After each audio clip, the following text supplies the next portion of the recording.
ప్రతి శివాలయంలోనూ ఉత్తర దిక్కున చండీశ్వర స్థానం ఉంటుంది. చిన్న గుడి ఉంటుంది. అందులో చండీశ్వరుడు ఎప్పుడు యోగనిష్టలో ఉంటాడు. ఆయన పద్మాసనం వేసుకొని హృత్పద్మమునందు మనసులో ఆ పార్వతీ పరమేశ్వరుల దర్శనం చేస్తూ రమిస్తూ ఉంటాడు. మనం ఒక కొబ్బరికాయ శివాలయానికి పట్టుకెళ్ళాం అనుకోండి, ఆ కొబ్బరికాయ కొట్టి 2 చెక్కలు ఈశ్వరుడికి నైవేద్యం పెట్టి మనకి ప్రసాదంగా సగం ఇస్తారు. ఓ కొబ్బరి చెక్క ఇస్తారు, కాసిన అరటిపళ్ళు ఇస్తారు. ఇస్తే వాటిని తిన్నగా ఇంటికి తెచ్చుకోకూడదు.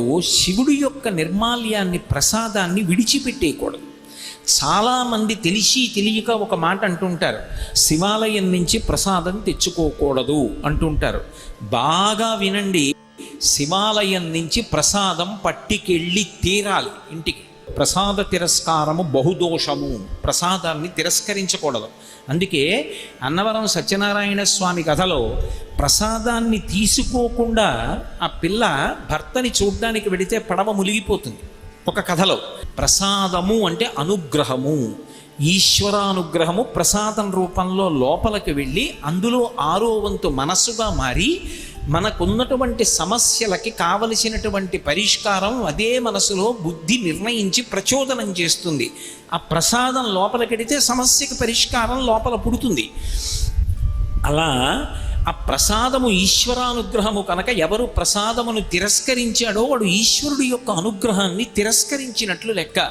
ఈశ్వరానుగ్రహాన్ని తిరస్కరిస్తూ వెడితే ఈశ్వరుడి యొక్క ఆగ్రహమునకు గురవుతాం. అందుకే శివాలయంలో కూడా ప్రసాదాన్ని తిరస్కరించకూడదు. కానీ శివాలయంలో ప్రసాదం ఇచ్చినప్పుడు అది ఒక మారేడు దళమో ఒక పువ్వో అనుకోండి, అది పట్టుకుని చండీశ్వర స్థానం దగ్గరికి వెళ్ళాలి. వెళ్ళి ఆయన దగ్గరికి వెళ్ళి కొంతమంది చప్పట్లు కొడుతూ ఉంటారు. ఆయన మహానుభావుడు యోగనిష్టలో ఉంటాడు. ఎప్పుడు హృత్పద్మమునందు పార్వతీ పరమేశ్వరుల దర్శనం చేస్తూ కన్నులు మూసుకుని ఉంటాడు. ఆయన దగ్గరికి వెళ్ళి చిటిక వెయ్యాలి. అందుకే చిటికల చండీశ్వరుడు అంటారు. ఇలా చిటిక వేశాను అనుకోండి, ఆయన కళ్ళు విప్పుతాడు. ఇలా ఎందుకు రానా తపస్సు భగ్నం చేశావు, ఎందుకు చిటిక వేశావు అని ఇలా కళ్ళు విప్పుతాడు. వెంటనే మనకిచ్చిన ప్రసాదం ఆయనకి చూపించి, స్వామి శంకరుడు తినగా మిగిలిన ప్రసాదాన్ని నేను ఇంటికి పట్టుకెడుతున్నాను అనుగ్రహంగా, కానీ అది మీకు దక్కాలి అని చెప్పి శివుడి యొక్క శాసనం, మీరు అనుగ్రహించండి, దీన్ని ఇంటికి పట్టుకెడతానని ఇలా ఆయనకి చూపించాలి. చూపిస్తే ఆయన చూసి శుభం భూయా పట్టుకెళ్ళంటాడు. అప్పుడు ఆ ప్రసాదాన్ని ఇంటికి తెచ్చుకోవాలి.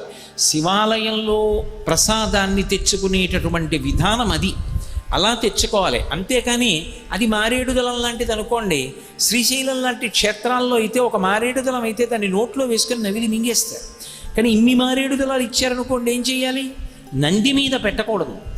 బాగా జ్ఞాపకం ఉంచుకోండి ఈ మాట. శివ నిర్మాల్యమునకు ఒక పెద్ద విశేషం ఉంది. శివ నిర్మాల్యము అంటే శివుడికి పూజించినటువంటి పదార్థం నేల మీద పడి ఉండగా తొక్కినా, దాన్ని దాటినా పూర్వజన్మలలో చేసుకున్న పుణ్యం, ఇప్పటి వరకు చేసుకున్నటువంటి పుణ్యం పోతాయి. అందుకే ఎవరు నందీశ్వరుడి మీద అలా పెట్టేస్తారో వాళ్ళ వల్ల పోతూ ఉంటుంది ఇతరులకు పుణ్యం. ఎందుకని వాడు నంది మీద పెట్టి వెళ్ళిపోతాడు. గాలి వేసింది, ఆ మారేడు దళాలు కింద పడిపోయినటువంటి మారేడు దళాన్ని వెనక వెళ్ళినవాడు తొక్కాడు. ఇప్పుడు ఆ పాపం ఎవరిది? ఇద్దరికీ వస్తుంది. కానీ ప్రధానంగా పాపం ఎవరిది? నందీశ్వరుడి మీద పెట్టిన వాడికి. నందీశ్వరుడి మీద పెట్టకూడదు, చండీశ్వరుడి దగ్గరికి వెళ్ళి చూపించాలి. అది ఇన్ని మారేడు దళాలో ఇన్ని విడి పువ్వులో ఇచ్చారనుకోండి, ఆ చండీశ్వరుడి దగ్గర విడిచిపెట్టి, స్వామి నేను కళ్ళకద్దుకొని తల మీద పెట్టుకుని వెడుతున్నాను, నాకు ప్రసాద స్వీకార ఫలితాన్ని అనుగ్రహించండి, ఈశ్వర ప్రసాదం స్వీకరించినట్లుగా నన్ను కాపాడండి అని అక్కడ పెట్టి వెళ్ళిపోవచ్చు. అదో కొబ్బరి చెక్కో అరటిపండు అనుకోండి, చక్కగా ఇంటికి పట్టుకెళ్ళి అందరూ సేవించవచ్చు. తప్ప శివాలయంలో ప్రసాదం ఇంటికి తీసుకెళ్ళకూడదు అనేటటువంటి మాట ఎక్కడా లేదు.